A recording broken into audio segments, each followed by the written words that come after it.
All right, guys.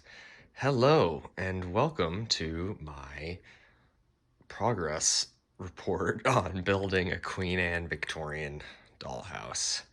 A wooden 1/12 scale dollhouse. I just, I don't know why I'm making this video, but I want to share this with the world because it just seems so cool.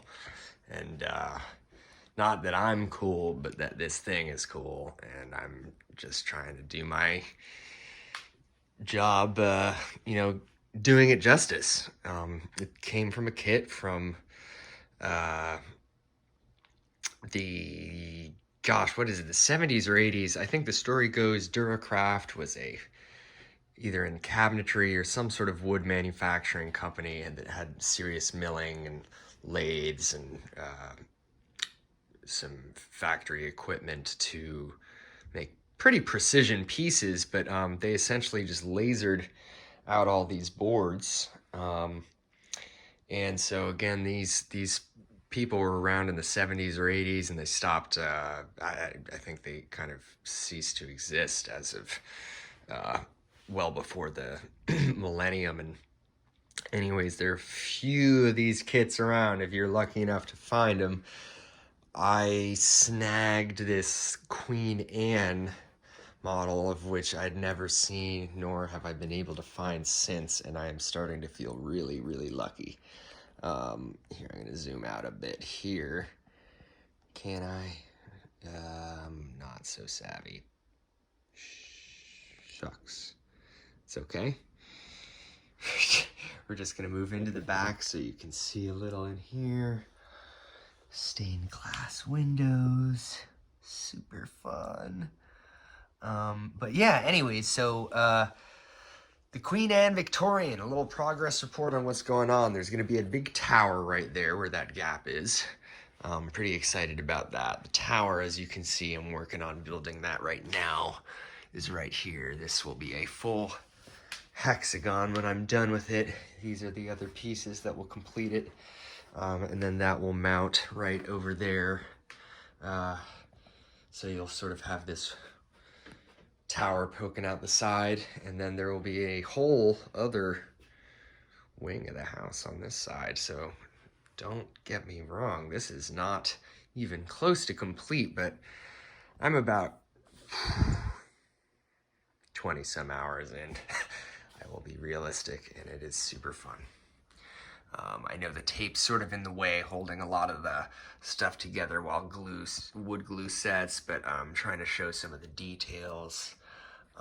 They did a really great job of having trimmed or laser cut really perfect dimensions and great pieces of wood. It's unbelievable. It's white pine and oak veneer. This is not MDF board. This is not this ain't your mama's dollhouse, or maybe it is. I don't know what the expression is, but this is really serious and made of the real stuff. So I mean, look at some of the milling is just beautiful. You can see even the joints like right here, just beautifully done. Oops, focus is off. I don't have the good camera, guys. My wife does. But yeah, maybe you could just talk a little bit about the construction process, how it went from that to that.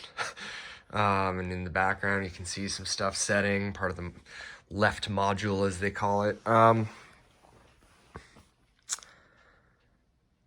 mean, the instructions are great. It's a lot of wood trim and cutting for all the window trim and framing and window sills. Everything is kind of done, including the windows, before this is even a three-dimensional object. I guess that's a good way of putting it, is that a lot of the grunt work is in 2 dimensions, and starts off something kind of like that, what's laying up against the couch, even though that's a finished board.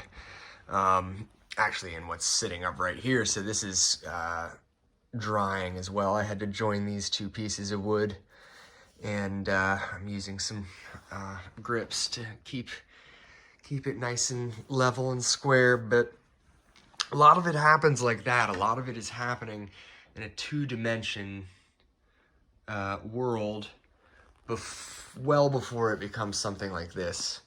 And so I did all the window work and framing beforehand, and then only after that, I would say a good day's work of prep, plus day and a half, excuse me, before you can even start to get a, I mean, I was gonna say the easy part is just putting it all together, but it's not.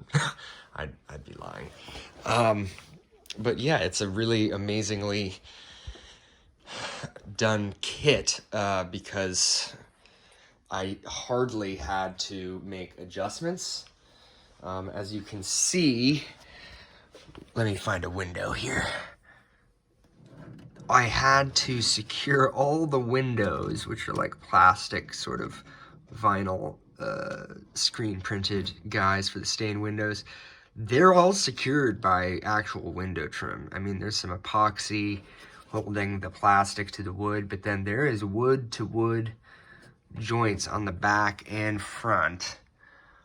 Just like you can see that windowsill over there. Back and front. Now, I obviously did a better job on the outside than on the inside. On the outside, I mitered those so I could have kind of an attractive looking frame, and on the inside I just kind of squared it off just because it was really for holding the window in place. Now, I should not say that I am being lazy on the inside, because of course in the Dollhouse world half of it takes place on the inside, but I think I did an okay job. I'm perfectly happy with how that's turned out. Now, I'm sure I've messed up or like forgotten some pieces or didn't, I don't know, I'm looking for like some corner posts that I probably messed up, but honestly, at the end of the day, I don't think it's about exactly perfection. People, when I show them this stuff, often use the word perfection, and I think, it's not about that. It's just about patience and endurance. Patience and, yeah, a lot of attention to detail, but kind of like my rule with music, where if it sounds good, it is good. I think in Dollhouse world, if it looks good, it is good. Oops, sorry, my focus isn't very good. Some of this glue is still drying. That'll disappear. Any of the kind of opacity there, the white in the glue will disappear and go clear. But I've given a lot of the backside shot. So anyways, tower here. I don't want to keep talking too long, but I'll give you the shot of the front door. So this is the patio door over here, which I still need to do some trim there. Open there. This is the finial for the top of the tower, which will go up top there. Here's the tower, all in pieces. But then the front door is pretty snazzy, if you ask me. You got some stained glass, and then you got this screen printed, wood door with a schooner on it. I don't know, that's pretty good, darn cool. Anyways, just a progress report about 20 some hours in, and well, sandpaper, wood glue goes a long way. Yes, you need some other tools like X-Acto knives, maybe a file, a lot of tape, some clamps, patience, but I'm having fun with it. Let me know what you think. Appreciate it, guys.